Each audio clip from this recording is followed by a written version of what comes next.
la conclusion du coroner, de l'autopsie. Est-ce que vous êtes en mesure de nous dire où est-ce que nous en sommes en ce moment-ci? Ben écoutez, petite coïncidence, parce que ce matin, il y a des médias qui m'ont appelé parce qu'ils voulaient confirmer l'information qui, possiblement, aurait émané du bureau du coroner à l'effet que le corps d'Alexandra ne portait pas de traces de violence. Donc, moi, à mon niveau, j'ai pas eu ces informations-là. Donc, est-ce qu'il y aurait déjà de l'information qui aurait sorti de la part du bureau du coroner? C'est pas impossible, mais je vais devoir valider avec mes supérieurs à savoir si cette information est validée et puis si est-ce qu'il nous incombe à nous, la police de Trois-Rivières, à sortir cette information-là.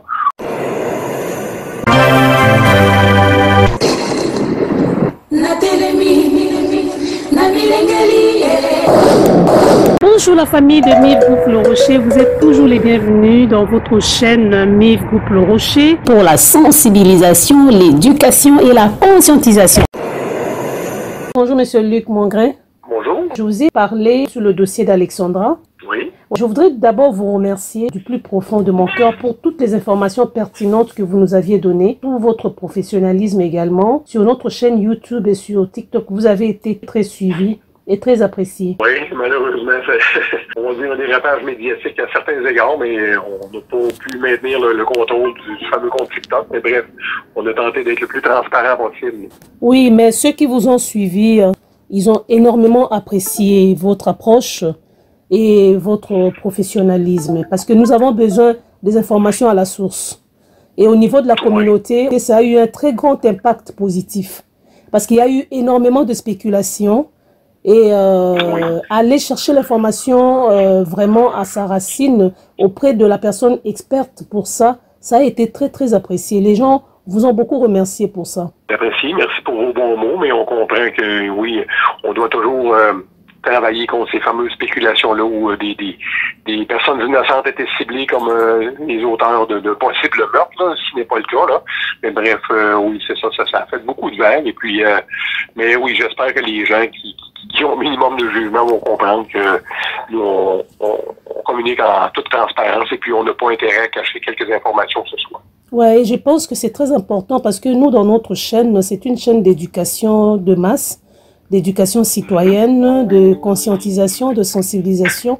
Donc, lorsque nous venons vers vous, c'est vraiment dans cette optique-là d'aider la masse à raisonner, à mettre de la logique dans ce qui est dit, dans ce qui est fait. Donc, la collaboration de la police dans ce sens-là nous est très, très, très bénéfique. Donc, c'est pour cette raison que le travail que nous faisons, c'est aussi pour que nous atteignions ces buts-là. Oui, tout à fait. Je vous remercie beaucoup. Si vous pouvez m'accorder 2 minutes, j'aimerais juste que vous puissiez nous aider à savoir où est-ce que nous en sommes présentement, parce qu'on a ouvert un dossier et les gens restent en attente. Ils ne savent pas l'aboutissement de ce dossier, où nous en sommes, parce que les gens attendent, par exemple, la conclusion du coroner, de l'autopsie. Est-ce que vous êtes en mesure de nous dire où est-ce que nous en sommes en ce moment-ci? Ben écoutez, petite coïncidence, parce que ce matin, il y a des médias qui m'ont appelé parce qu'ils voulaient confirmer l'information qui, possiblement, aurait émané du bureau du coroner à l'effet que le corps d'Alexandra ne portait pas de traces de violence. Donc, moi, à mon niveau, j'ai pas eu ces informations-là.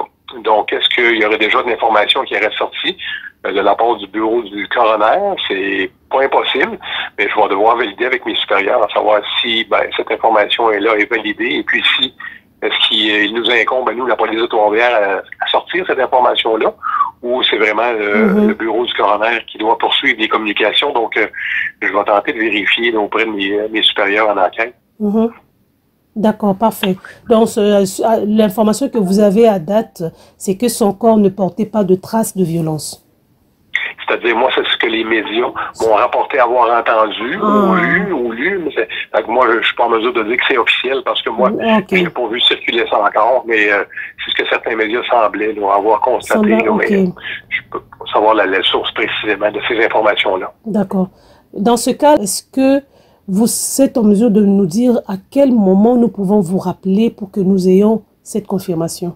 C'est-à-dire que nous autres, on est toujours tributaires de l'information qu'on reçoit de la part du bureau du coroner. Fait que forcément, il y a effectivement eu une communication de la part du bureau, ben moi, au moment où je vous parle, je n'ai pas pris connaissance de ça. Fait que je suis tributaire du moment où je reçois l'information, mais écoutez, je vais aller voir mes supérieurs, puis parce d'autres médias nous ont demandé dans un autre cas de décès qu'on a eu 7 Trois-Rivières récemment, est-ce qu'on va avoir les conclusions? Et puis nous, on est toujours tributaire de la vitesse à laquelle on les reçoit, ces informations-là. Donc, comme je vous dis, je vais demander à mes supérieurs, et puis j'imagine qu'encore là, on n'aura pas intérêt à retenir l'information, puisque ça pourrait bien nous servir ultimement. Là. Ce serait-ce que si jamais qu'effectivement le corps n'a porté pas de trace de violence, ben, ça va sûrement mettre fin à des spéculations d'homicide et de complot envers cette personne-là. Absolument, absolument.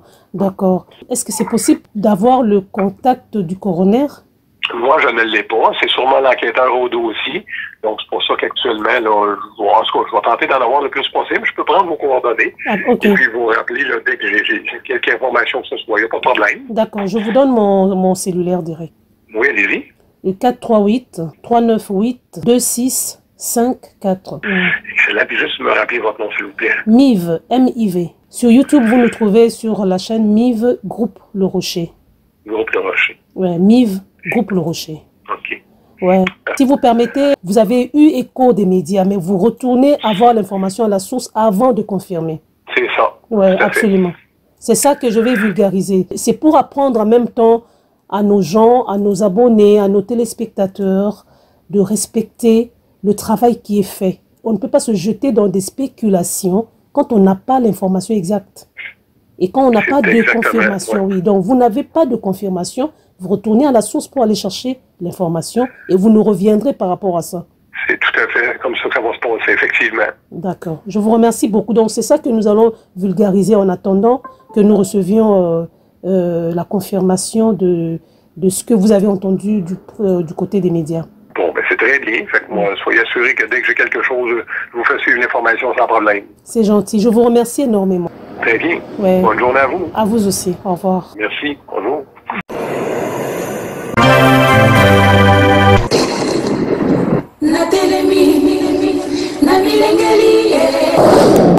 Bonjour la famille de MIV Groupe Le Rocher, vous êtes toujours les bienvenus dans votre chaîne MIV Groupe Le Rocher pour la sensibilisation, l'éducation et la conscientisation.